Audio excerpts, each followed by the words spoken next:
বন্ধুরা, ওই যে দেখেন ছোট্ট একটা ছেলে শাক বিক্রি করতেছে। এই শীতের মধ্যে অনেক রাতে মানে শাক নিয়ে বসে আছে। আসেন তার কাছে যাবো, দেখি।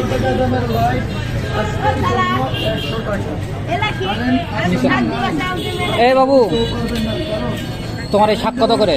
5 টাকা। 5 টাকা। ঠিক, কতগুলো আছে? 5টা। আচ্ছা, এখানে 5টা। আর হচ্ছে ধনিয়া, ধনিয়া কতগুলো আছে? তোমার একটাই আছে না আরো আছে? আরো আছে। ওটা তোমার কে হয়? ওই দেখেন বন্ধুরা, এই ছোট বাচ্চা এবং তার আম্মু দুইজন মিলে এখানে ব্যবসা করে। তোমার আব্বু কি করে? আব্বু নাই। জোরে কথা বলো। আব্বু নাই। ও, কোথায় থাকে না কি হয়েছে? আরেকটা বিয়ে করে ওখানে চলে গেছে। তোমরা মা ছেলে মিলে মানে এই শাক বিক্রি করো। কখন আসো? বিকাল 5টায়। বিকাল 5টায়। বিকাল 5টায় আসো, কয়টা পর্যন্ত থাকো? এই 8টা 9টা পর্যন্ত। যাই হোক, অনেক রাতই হয়ে গেছে। 8টা 9টা পর্যন্ত বিক্রি হয় প্রতিদিন? হ্যাঁ। ও আচ্ছা, ঠিক আছে। তোমার এই সব শাক আমি কিনে নিবো, বুঝছো? এখন যদি সব শাক কিনে নিই তাহলে তোমরা কি করবা? সব বেচা শেষ হয়ে গেলে বাসায় যাবা? আচ্ছা, তোমার এই শাক মোট কয়টা হচ্ছে হিসাব করো? 15টা আছে, এগুলো আছে 6টা আছে, এগুলো আছে 4টা আছে। 15টা 6টা 4টা। আচ্ছা, আমি একটু গুনবো। হ্যাঁ, তুমি ওই শাকগুলো সব নিয়ে আসো, উপরে যাও। তোমার আম্মুক ডাকে নিয়ে সব শাক নিয়ে আসো।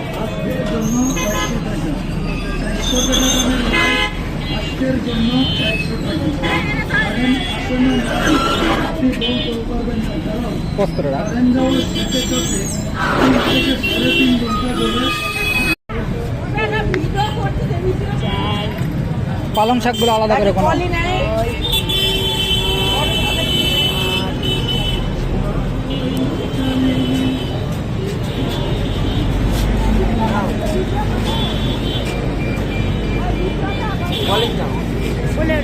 পনেরোটা নাও, তোলো।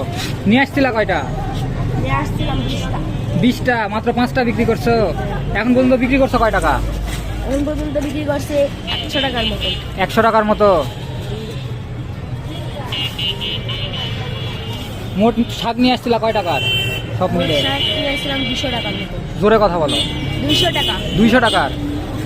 200 টাকার শাক নিয়ে আসছো, 100 টাকার মতো বিক্রি করছো। আচ্ছা,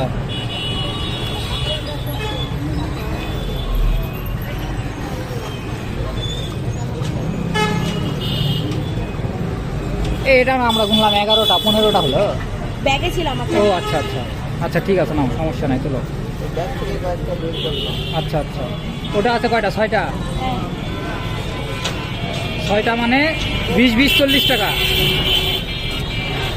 কম টম করে ধরো রে। পালং শাকের দাম তো বেশি নিচ্ছ তুমি। না ভাই, বেশি নেই। বেশি নাও নি? আচ্ছা, যাও, তোমার যা দাম তাই দেওয়া হবে, কোনো সমস্যা নেই। নাও। হ্যাঁ, আর ধনিয়া আছে 4টা।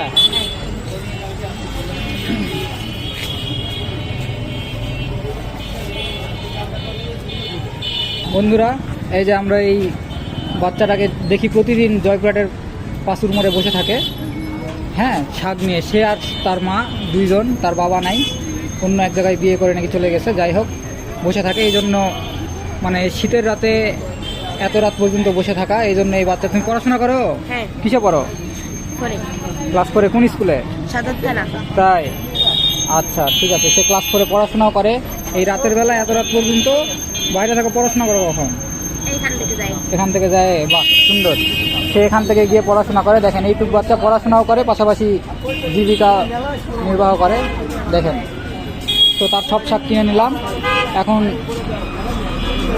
টাকা, তাহলে তোমার কত টাকা হলো হিসাব করো তো? 75। 5 15 75। এটা হচ্ছে 6টা 40, তাহলে 115। 115 আর কত? 40। এটা কত করে? এটা তোমার মায়ের থেকে শোনো। চাচি, এই যে চাচি, এটা 4টা 20 টাকা না? হ্যাঁ, তাহলে হচ্ছে 135 টাকা। আচ্ছা, ঠিক আছে, 135 টাকা আমি তোমাকে দিয়ে দিচ্ছি।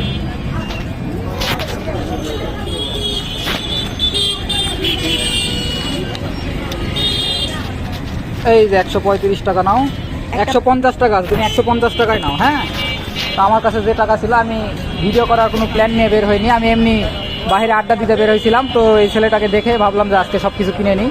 150 টাকা ছিল পকেটে, তো সব কিনে নিলাম। এখন এগুলো আমরা দেখি, বিভিন্ন মানুষকে উপহার দিব। চলেন বন্ধুরা, ভিডিওটি অনেক দিন আগেই করা। আমি সাধারণত এই ধরনের ভিডিও করি না, তবে বেশ কিছুদিন থেকে বাজারে যাওয়া আসা করার সময় ছেলেটাকে দেখতাম, সে এবং তার মা অল্প কিছু শাক নিয়ে জয়পুরহাটের 0 পয়েন্টে বসে থাকে। তো দেখে ভাবলাম যে ছেলেটাকে একটু যদি হেল্প করি, এই মনে হলো। তাই মানে তার কাছে গেলাম, কথা বলে তার সব কিছু বিস্তারিত শোনার পরে তার শাকগুলো কিনলাম এবং সেই শাকগুলো পরবর্তীতে সবার মাঝে উপহার দিলাম। আমি সাধারণত এই ধরনের ভিডিও করি না, আর এই ভিডিও যে করব আমি সেটারও কোনো প্রস্তুতি ছিল না। আমি গেছিলাম এমনি আড্ডা দিতে গিয়ে দেখি যে ছেলেটা বসে আছে। তো তখন হঠাৎ ভাবলাম যে না, এই সুযোগে ছেলেটার সাথে কথা বলি এবং ভিডিওগুলো করে নিই। তো তাই ভিডিও করলাম। আসলে এই ধরনের ভিডিও করি না, তো তাই ওভাবে কোনো প্ল্যানিং নাই বা কোনো সেট আপ টেটআপও নাই আমার কাছে। আমি তো ওভাবে ভিডিও করি না প্রফেশনাল, তাই এইভাবেই কোনো রকম ভিডিও করে আর কি আপনাদের সামনে তুলে ধরা। তো যাই হোক, শাকগুলো কেনার পরে সবাইকে উপহার দিয়ে নিজের মধ্যে একটা আলাদা ভালো লাগা অনুভূতি কাজ করলো। সবাই ভালো থাকবেন, পরবর্তীতে কোনো ভিডিওতে দেখা হবে। ধন্যবাদ সবাইকে।